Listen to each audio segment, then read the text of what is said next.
Meanwhile, the Ukrainian President Volodymyr Zelensky, who before this conflict began had been very upbeat and enthusiastic about joining the NATO military alliance. But on Friday, he lashed out at the NATO military alliance after NATO rejected Ukraine's request to impose a no-fly zone to halt Russia's missile strikes. Now, NATO cited further aggression behind this decision. However, NATO has warned the Russian President Vladimir Putin of fresh sanctions if he does not stop the war. Now, Zelensky has accused the alliance of holding a very weak and a very confused summit in the stand that it has taken against Russia so far. Сьогодні відбувся саміт НАТО. Слабкий саміт, розгублений саміт. Саміт, на якому видно, що не всі вважають боротьбу за свободу для Європи метою номер один. 9 днів ми бачимо жорстку війну.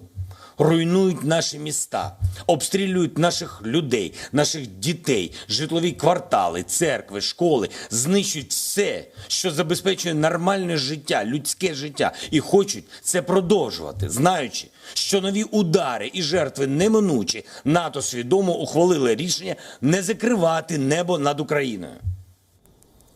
Now, the American Secretary of State Antony Blinken, in fact, doubled down on NATO's refusal of Ukraine's request, saying that it is their responsibility to ensure that the war does not spill over beyond the Ukrainian borders. One of the responsibilities we have, even as we are doing everything we can to give the Ukrainian people the means to defend themselves effectively against Russia, we also have a responsibility, as the Secretary General said, to ensure that the war doesn't spill over even beyond Ukraine. The only way to actually implement something like a no-fly zone is to send NATO planes into Ukrainian airspace and to shoot down Russian planes, and that could lead to a full-fledged war in Europe.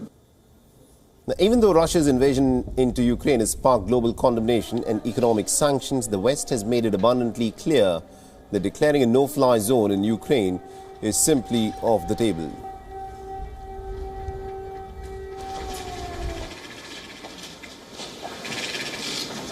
The NATO's Secretary General Jens Stoltenberg has dismissed plans to move into Ukraine on ground or onto its airspace. Stoltenberg has said that it is NATO's responsibility to avert a war in Europe involving NATO allies. Allies agree that we should not have NATO planes operating over Ukrainian airspace or NATO troops on Ukrainian territory. Now, the European Council President Charles Michel has also said that it will be one step too far to reinforce a no-fly zone over Ukraine, which isn't even a NATO member. Similarly, the United Kingdom's Prime Minister Boris Johnson has ruled out Ukraine's request on Tuesday at a press briefing in Estonia.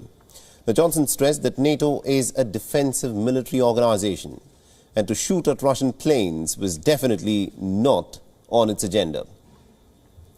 So let's tell you why Ukraine is asking for a no-fly zone. Remember, Ukraine has in many ways gotten to this conflict because of its desire to join the NATO military alliance. It was in fact led up to it by the NATO. A no-fly zone refers to an airspace where aircrafts of a certain nation cannot fly. No-fly zones are used to protect sensitive or VIP areas, and these include royal residences, sporting events or large gatherings. Militarily, a no-fly zone is meant to stop enemy aircraft. This could, of course, use surveillance, preemptive strikes or shooting at the enemy aircraft.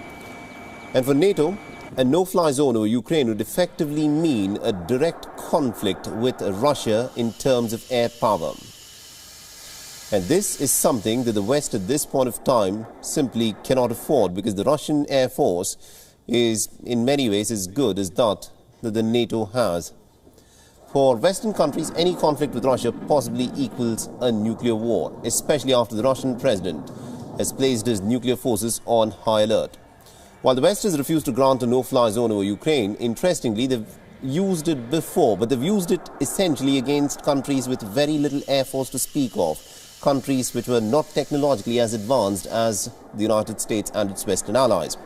Now remember, in 1991, the American coalition established 2 no-fly zones in Iraq, and that too without a United Nations backing. Remember, the Iraqis simply could not have shot down the American jets they did not have that capability. So the Americans imposed a no-fly zone there.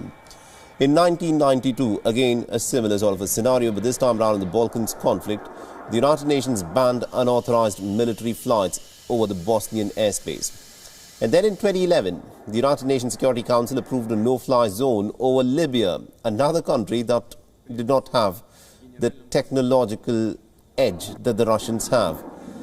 The Bosnian and the Libyan zones were both enforced by NATO forces. And here, in this case, clearly because of the technological superiority that the Russians seem to have, where they can match the NATO military alliance's air force, NATO does not want to get into a conflict with Russians for obvious reasons.